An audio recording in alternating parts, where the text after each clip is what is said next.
Moi kaikki, nimeni on Thu Nguyen ja englanninkielinen nimeni on Emilia.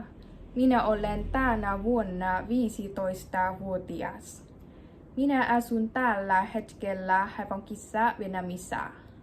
Tässä videossa minä kerron minun harrastuksistani.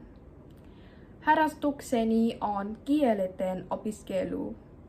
Sen lisäksi, että rakastan englannin opiskelua, minä aion päättäväisestä valita Suomen, vaikka suomi on vaikea kieli.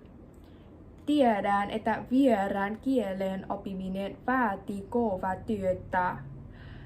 Joka päiväistä harjoittelua, aivojen harjoittelua ja muiskyvyn parantamista.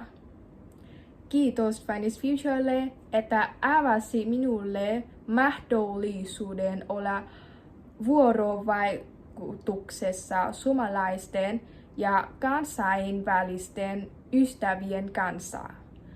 Toivon myös, että minulla on mahdollisuus oppia ruotsia.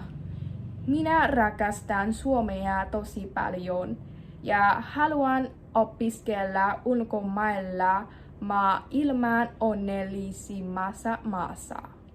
Kiitos kuuntelemisesta.